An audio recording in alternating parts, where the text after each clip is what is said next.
Hindi pa hihintulutan ng Armed Forces of the Philippines ang plano ng China na magtayo ng nature reserve sa Bajo de Masinloc o Panatag Shoal. Patuloy ang kanilang mahigpit na pagbabantay sa lugar at iba pang teritoryo sa West Philippine Sea sa pamamagitan ng Maritime Patrol at Air Surveillance Flight. Mar Gabriel magbabalita.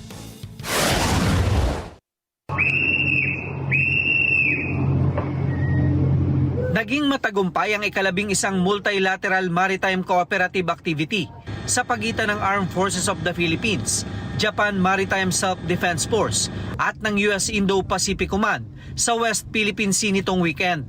Kasamang naglayag ng BRP Jose Rizal ang mga barkong pandigma ng Japan at ng Estados Unidos sa karagatang sakop ng San Antonio, Zambales. Nagpakitang gilas din ang mga air asset ng Philippine Air Force at ng US Air Force sa pagpapatrolya sa himpapawid.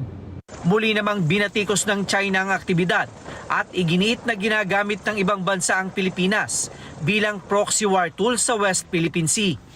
As a sovereign state, the country, the Philippines, does not act as the proxy of any foreign power. We are the proxy of international law in the West Philippine Sea.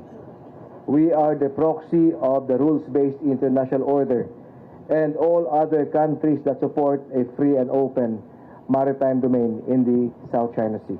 Muli ring nanindigan ng AFP na hindi nila hahayaan na mapasailalim sa kontrol ng China ang anumang teritoryo sa West Philippine Sea.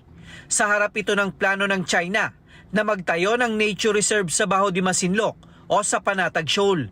Ayon sa AFP, mas paiigtingin nila ang mahigpit na pagbabantay sa Scarborough Shoal at iba pang teritoryo sa West Philippine Sea. We will not give up one square inch. There's been no let-up in the conduct of our maritime patrols and air surveillance flights. The international community has been one in supporting the AFP in the conduct of actions to ensure that international law will remain steadfast in the West Philippine Sea.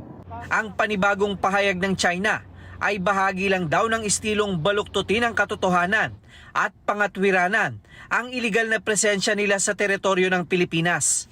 From the non-existent 9-dash line to the illegal Chinese Coast Guard Law of 2021.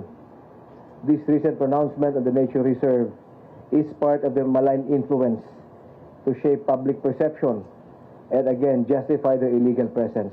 Patuloy ding babantayan ng AFP ang anumang control measure na gagawin ng China laban sa mga barko ng Pilipinas sa Scarborough Shoal at ilalabas ang totoong naratibo ng sitwasyon sa lugar.